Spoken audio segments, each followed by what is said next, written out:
So next set of operators is assignment operators. So ఈ ఆపరేటర్స్లో first one మీరు already చాలాసార్లు use చేశారు, wire assigning A value to A variable. So next వన్ని కూడా equal to ఉంటుంది at the end, but before that you will have an arithmetic operator. ఈ symbols అన్నీ కూడా మీరు అర్థమెటిక్ ఆపరేటర్లో చూశారు. ఓకే, దీన్ని ఇప్పుడు ప్రోగ్రామింగ్ పరంగా ఇవి అసలు ఏంటి అనేది చూద్దాము.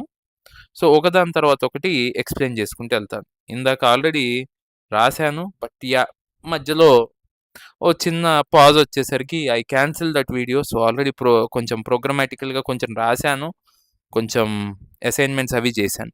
సో ఏ ఈక్వల్ టు 3, ఇది మీకు తెలిసిందే. 3 అనే వాల్యూని ఏ అనే వేరియబుల్కి అసైన్ చేశాను.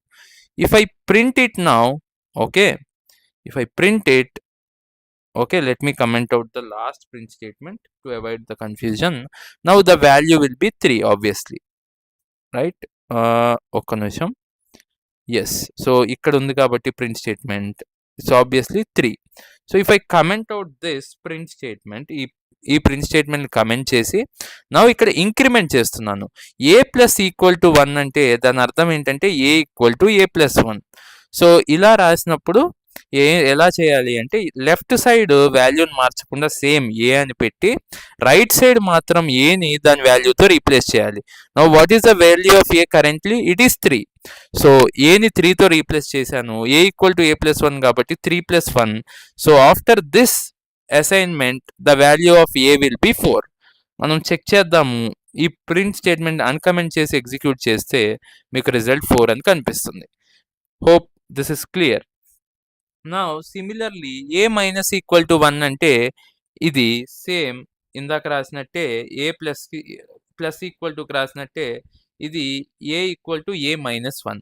సో ఇది కూడా కమెంట్ చేస్తాను, ఇది జస్ట్ మీ అండర్స్టాండింగ్ కోసం రాశాను. నా 4 మైనస్ 1 అవుతుంది, A equal to 4 minus 1. So the value of A will be 3 అయింది. Now I'm dividing 3 with 3. So 3 టేబుల్లో 3 ఎన్నిసార్లు పోతుందో తెలిసిన వాళ్ళందరూ చెప్పాలి. It will be 1. ఆబ్వియస్లీ ఈ డివైడెడ్ బై ఏ సింబల్ తీసుకుంటుంది, కోఎఫిషియంట్ని తీసుకుంటుంది. సో ఆన్సర్ ఏమవుతుంది? 1 అవుతుంది. కోఎఫిషియంట్ 1 కాబట్టి 3 1 = 3 కాబట్టి ఇది వస్తుంది. సో కింద ఇంకోటి ఏదో ప్రింట్ స్టేట్మెంట్ ఏదో నేను పైన ఏదో అన్కమెంట్ చేయలేదు, ఒక్క సెకండ్. ఈ స్టేట్మెంట్ని అన్కమెంట్ చేయలేదు -ది. సో 2 రిజల్ట్స్ వచ్చాయి. Let me execute again.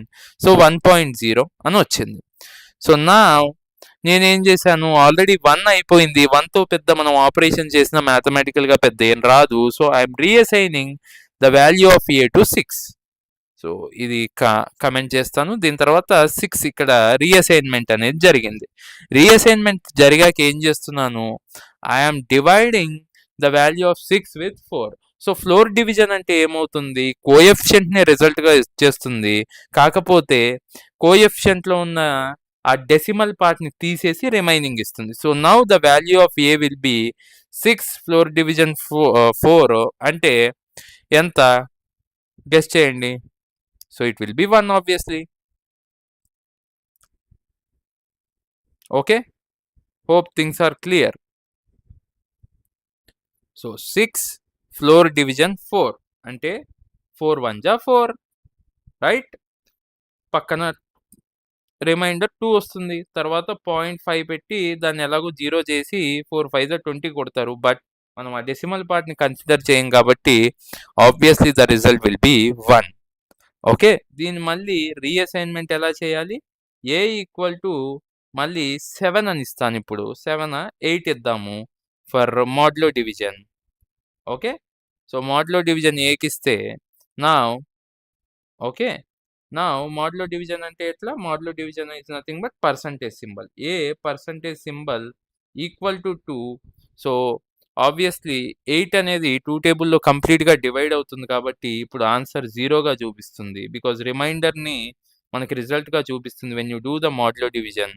So నా when you print A, now the result will be 0, right? Last one is exponential. So ఎక్స్పోనెన్షియల్కి అసైన్మెంట్ చేస్తే ఏమవుతుందో చూద్దాము.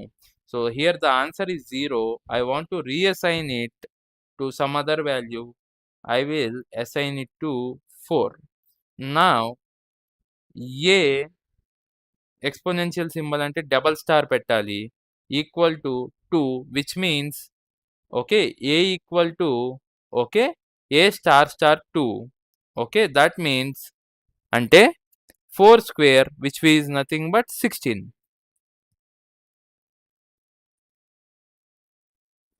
print a which will result in 16. So ఇది about all the assignment operators. Hope the things are clear till now. Okay next membership operator ఉంది so అది next వీడియోలో చేస్తాను thanks for watching bye